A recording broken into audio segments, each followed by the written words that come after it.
Hello and welcome back. I'm here for another mead video. This is the final video I'm doing for my Moons and Meads series where I picked my ingredients for my meads based on the new and full moon polarity. And this is the final one. It is for Aquarius, new moon in Aquarius, and then the full moon in Leo. So I decided to do this one a little bit different. I did pick my ingredients the same way. I selected rosemary to represent Aquarius and then lemon for Leo. Lemon's very sunny, so I figure that's a good one for Leo. And I received this book recently and called Welcome Mead, and it has 105 mead recipes from the 17th and 18th century English receipt manuscripts at the Wellcome Library.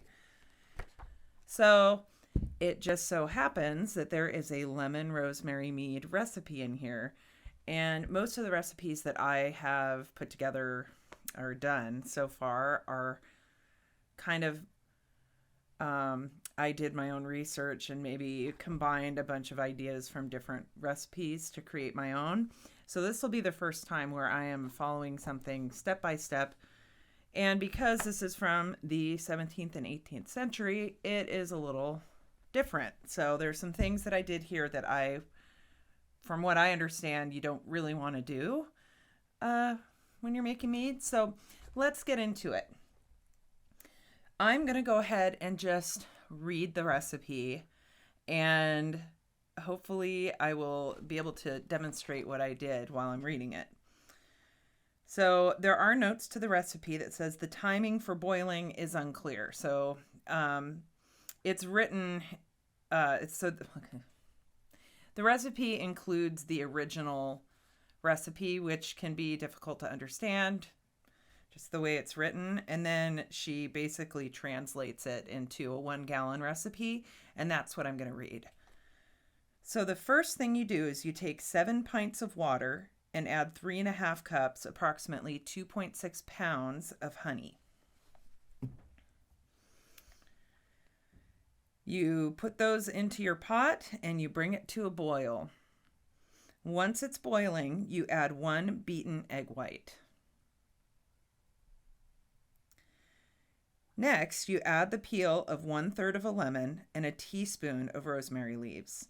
Now, what I did instead is I just went and cut a sprig of rosemary and I put all of the leaves in there, which is probably more than a teaspoon, but a teaspoon just didn't seem like that much to me. And then my lemons, for whatever reason, I could not get the peel off easily, probably because they were on their way out. So I went ahead and used my dried lemon peel. Then you bring it back to a boil and skim the top.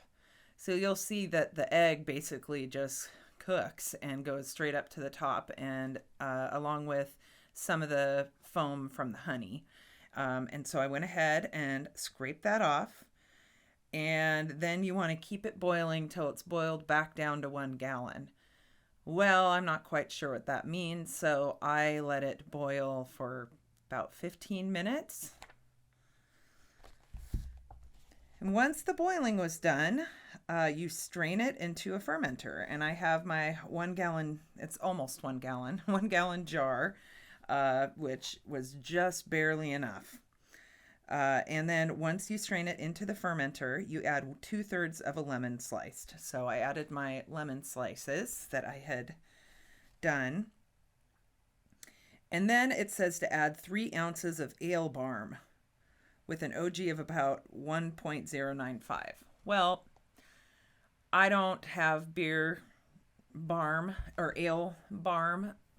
I don't have ale barm. So I went to the brew shop and I got myself some ale yeast, which I will show here. And I'm not familiar with this type of yeast. I followed the instructions, which was to let it warm up to 70 degrees and then go ahead and put it in your must that is cooled off. I put the must in a bucket of ice to get it to cool off and got it to probably room temperature. which I'd guess is around the upper 60s or 70 degrees. And I just poured it in. And then for the rest of it, it says follow preferred fermentation, aging, and bottling protocols. So once I put the ale yeast in, I took a gravity reading, and the gravity reading was 1.106, which is a little higher than what the book said, but I'm fine with that. I now flash forward to this video. I have let 3 days pass, and there is very little activity. I think I may have harmed or shocked or killed the ale yeast. I did something wrong. So what I'm going to do today is I have a half a packet of D47 yeast, and I'm just going to pour this on in there and hope that this gets fermenting. Now I can see there's a little bit of pressure building. It could just be fermenting naturally, but if you see in the bottom here, my guess is the yeast just died and dropped to the bottom. So maybe it wasn't as cool as I thought it was, and I shocked the yeast. I'm not sure. But oop, a bubble just went. Anyway, let's add our yeast.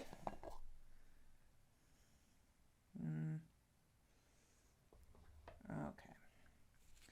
So I'm going to go ahead and take my half a packet of Lalvin D47. This has been open for a while and in my fridge, so hopefully this yeast isn't going to be unhappy too. I tried step feeding the ale yeast, and again, I'm not sure if I should have done that, but it didn't really seem to do much of anything. So I'm putting little freshies in there. These are dry yeast. The ale yeast came in a packet and was liquid. My guess is I didn't let it warm up enough before I put it into the must. I get impatient, and these things do happen. This is the first time I've had something just not get going. And my last mead had a slow fermentation, so I don't know what's going on, but it's good because now I'm learning. So I'm just gonna move that around in there and hope that these little yeasties can survive this environment. The part of the recipe that I felt a little strange doing was boiling the honey, because it kills off a bunch of bacteria and stuff. And there are, looking online, based on what I've seen online, there are differing opinions as to whether or not you fully boil honey, whether you need to just heat it up, or whether you can just drop it in there cold. I've done all of those things, except for boil. So this is the first time boiling, and it's also the first time putting an egg in there. I knew you could use egg white and or eggshells to help clear your mead. But again, from what I read, because I did look it up, this can also clear the mead just doing the egg white up front. So we'll see how that works. Also, when doing orange or lemon peel, everything I've read is don't put the pith in. You don't want to have the white part in your fermentation. I have used lemon slices before, but I made them into a tea, so they were part of a tea. This, I just threw them directly in, so I'm not sure if that's going to give it that fermented, more bitter or sour lemon flavor, but we'll see. It smells wonderful. It's a flavor combination I'm not very familiar with, so I'm very excited for this mead. I will be back in a couple weeks, hopefully, if this gets fermenting, to do another gravity reading, see where it's at, and then put it into a secondary vessel, get these lemons out of here and get it off the lees on the bottom here, and get it put into secondary so it can age for a little bit. I think that covers it for this video. I hope it was useful, and I will see you next time. Thank you.